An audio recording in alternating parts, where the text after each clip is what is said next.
চলুন আজকে ঘুরে আসি বাংলাদেশের প্রথম চা বাগান এবং 700 বছরের রহস্যকের রাজা গৌরগোবিন্দর গুহা। হ্যাঁ, আমি বলছি ঐতিহাসিক মালঞ্চরের চা বাগানের কথা। সবুজের চা বাগানের অপরূপ সৌন্দর্য আর ইতিহাসের পাতায় লুকিয়ে থাকা রাজা গৌরগোবিন্দর রহস্যময় স্মৃতি দুইয়ে মিলিয়ে আজকের ভ্রমণ হতে যাচ্ছে অসাধারণ। আজকের ব্লগে আমরা জানবো মালঞ্চরের চা বাগানের ইতিহাস ও ঐতিহ্য, কেন এটিকে বাংলাদেশের প্রথম চা বাগান বলা হয়, চা বাগানের প্রকৃত সৌন্দর্য ও দার্শনীয় স্থান, প্রায় 700 বছরের পুরনো রাজা গৌরগোবিন্দর গুহার রহস্যময় কাহিনী। তাহলে আর দেরি কেন, চলুন শুরু করা যাক আজকের রোমাঞ্চকর ভ্রমণ। আমি আর রাজন আজকে রওনা দিলাম সিলেটের ঐতিহাসিক মালঞ্চরা চা বাগানের উদ্দেশ্যে। বাগানে প্রবেশ করতে চোখে পড়লো স্বাগতম বার্তা। কিছুক্ষণ পর এক ভাইয়ের সঙ্গে দেখা হলো। ইতিমধ্যে আমরা অবসর কাটার পর মালঞ্চরা চা বাগান আমরা গেটের সামনে পেলাম। আমরা দাদার নাম জানি রনি দাদার অনেক অনেক ধন্যবাদ। আসলে দাদা আমরা কিন্তু আজকে ওয়েলকাম করছে। এরপর আমরা চলে গেলাম বাংলোর দিকে। বাংলোর ভেতরে সৌন্দর্য সত্যি মনোমুগ্ধকর। সেখানে রাজন একটা দুর্দান্ত ডান্স পরিবেশন করলো। এরপর আমরা পর্যটক এলাকায় গেলাম। পথে একটি সুন্দর মন্দির দেখতে পেলাম। মালঞ্চরা চা বাগানের পর্যটকদের জন্য আলাদা ঘোরার ব্যবস্থা রয়েছে। একটি হোটেলে বসে বাগানের তাজা পাতা দিয়ে সুস্বাদু রং চা পান করলাম। তারপর আমরা বাগানের ভেতর দিকে রওনা দিলাম। পথে কয়েকজন প্রিয় ভাইদের সঙ্গে দেখা হয়ে গেল। আড্ডা দিতে দিতে পৌঁছে গ্রাম কারখানায়। সেখানে দেখলাম কিভাবে চা পাতা সংগ্রহের পর প্রক্রিয়াজাত করা হয়, কিভাবে চায়ের মান পরীক্ষা করা হয় এবং কিভাবে বিশেষ বিভিন্ন দেশে রপ্তানি চা প্রস্তুত করা হয়। কারখানায় কাছেই দেখতে পেলাম একটি চার্চ, খ্রিস্টান ধর্মাবলম্বীদের উপাসনালয়। পাশেই রয়েছে সুন্দর একটি লোকনাথ মন্দির। এরপর স্থানীয় ভাই আমাদের তাদের বাড়িতে নিয়ে গেলেন। সেখানে হালকা চা নাস্তা শেষ করার পর বেরিয়ে পড়লাম নতুন গন্তব্যের উদ্দেশ্যে। মালঞ্চরা চা বাগান তথা উপমহাদেশের অন্যতম ঐতিহাসিক চা বাগান। 1854 সালে ব্রিটিশ ব্যবসায়ী নর্থ সিলেট টি কোম্পানির উদ্যোগে এই বাগান যাত্রা শুরু হয়। অর্থাৎ 2026 সাল অনুযায়ী এই বাগানের বয়স প্রায় 172 বছর। বাংলাদেশের বাণিজ্যিকভাবে চা চাষের সূচনা হয়েছিল এই মালঞ্চরা চা বাগান থেকেই, তাই একে বাংলাদেশের প্রথম চা বাগান হিসেবে সম্মানের সঙ্গে স্মরণ করা হয়। এরপর আমাদের লক্ষ্য ছিল রহস্যময় রাজা গৌরগোবিন্দর গুহা। দুটি সাইকেল প্রস্তুত করা হলো। আমরা 4 জন রওনা দিলাম। মালঞ্চরার আঁকাবাঁকা রাস্তা, সবুজের পাহাড় আর চা বাগানের সৌন্দর্য সত্যি যে কাউকে মুগ্ধ করবে। পথে পৌঁছে গেলাম হিলুয়াছড়া চা বাগান এলাকায়। সেখানে বাংলো, হাসপাতাল, প্রাথমিক বিদ্যালয় এবং মসজিদ ঘুরে দেখলাম। এরপরে আগ্রহ জাগলো হিলুয়াছড়া চা বাগানের দুর্গা মন্দির দেখার। আমরা বর্তমানে হিলুয়াছড়ার এটিতে শারদীয় দুর্গা মন্দির। আমরা ভিতরে যাই, দেখলে একটু। আমরা হিলুয়াছড়ার শারদীয় দুর্গা মন্দিরের ভিতরে প্রবেশ করার চেষ্টা করি। আর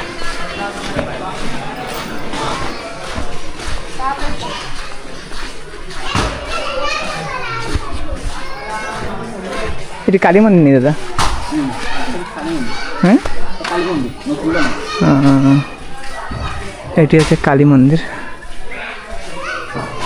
কালী মন্দির দেখে ঠিক এরকম, এবং এটি শারদীয় দুর্গা মন্দির। হ্যাঁ, এটি হচ্ছে দুর্গা মন্দির। হিলুয়াছড়া শারদীয় দুর্গা মন্দির দেখতে ঠিক এমন। আর আমার পিছনে রয়েছে নাট মন্দির। মন্দিরের সৌন্দর্য উপভোগ করে আবার রওনা দিলাম আমরা মূল গন্তব্যের দিকে। অবশেষে আমরা পৌঁছে গেলাম কিংবদন্তি রাজা গৌরগোবিন্দর এলাকায়।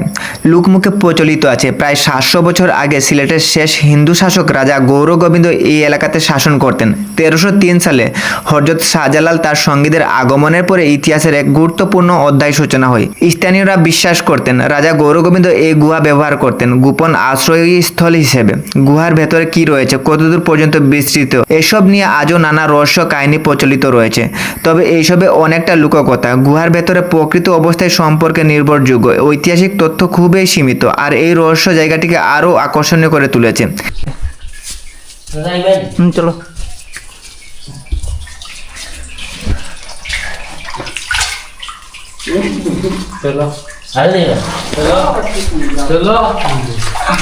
চলো আমরা গুহার ভিতরে প্রবেশ করছি। আর না দাদা, আর আমার সমস্যা দিল না এতটাই। এই দেখুন, আমরা গুহার ভিতরে, আমাদের সামনে কিন্তু দাদা অনেকটা ভিতরে প্রবেশ করে ফেলেছে ইতিমধ্যে। আমরা কিন্তু এখানে আসলে গুহার ভিতরে আমরা যতটা দেখতে পাচ্ছি আর কি লাইটের মাধ্যমে, যে গভীরতা অনেক বেশি। দেখুন দাদা, সামনে থেকে লাইটটা মারা দেখি, এই দেখুন অনেকটা গভীরতা রয়েছে। আপনি যতদূর যাবেন শুধু যেতেই থাকবেন। সেখানে আমরা একটি মাজারও দেখলাম। এরপর দেখলাম বিখ্যাত শিবের জোট, যেখানে পাহাড়ের গা বেয়ে সারা বছরই অবিরাম পানির ঝরতেই থাকে। প্রকৃত এই অপূর্ব দৃশ্য সত্যি অসাধারণ। আসলে এই শিবের জোটার নামটা কিভাবে এসেছে সেটি আমার জানা নেই। আমি দাদার কাছ থেকে জানার চেষ্টা করব, এবং এখানে একটা দাদার কাছ থেকে আমরা জানতে পারলাম যে এই যে পানিটা অবিরাম পড়ে, এখানে ধরেন 12 মাস পানিটা অবিরাম এখানে পড়তে থাকে, এবং এখানে স্থানীয় যারা থাকে তাদের কাছ থেকে আমরা বিষয়টা অবগত হতে পেরেছি যে এই পানিটা কোথা থেকে আসে এই পর্যন্ত কিন্তু কেউ জানে না। কিন্তু এই পাহাড় থেকে সব সময় মানছে বাঁশ এবং কাঠ সংগ্রহ করে থাকে। আমি যদি একটু আপনাদের দেখানোর চেষ্টা করি যে পানিটা কোথা থেকে আসছে, তাহলে অবশ্যই আপনারাও বিষয়টা ক্লিয়ার হতে পারবেন আশা করি। জাস্ট এই দেখুন,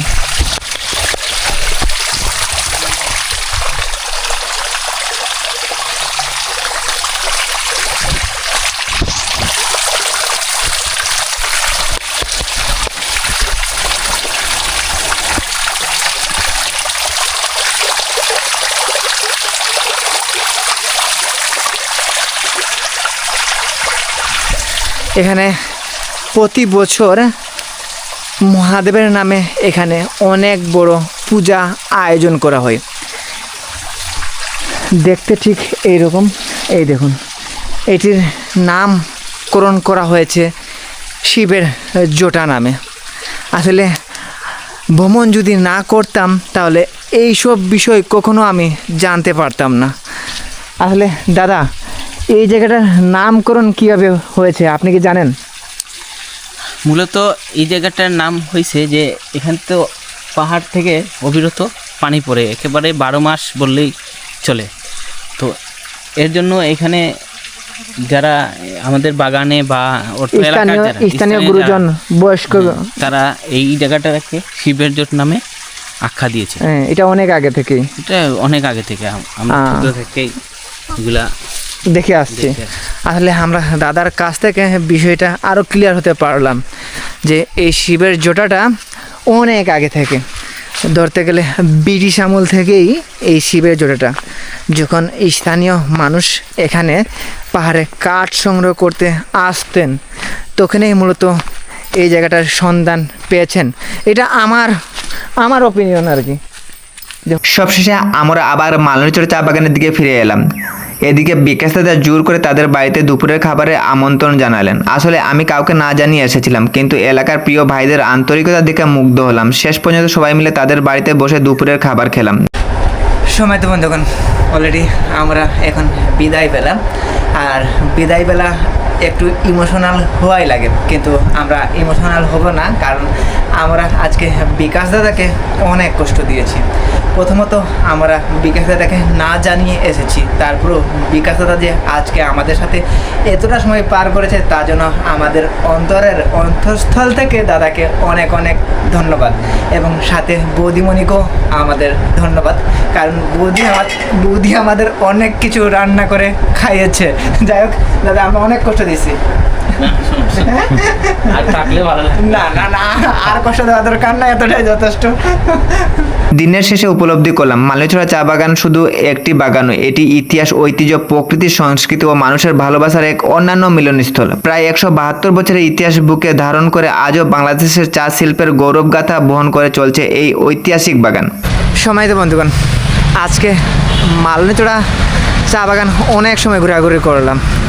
যাই হোক, দিন শেষে একটাই, আজকের আপনাদের এই ভিডিওটা কেমন লেগেছে অবশ্যই একটা কমেন্ট করে জানিয়ে দেবেন। ধন্যবাদ সবাইকে আজকের এই ব্লগের শেষ পর্যন্ত থাকার জন্য আপনাদের।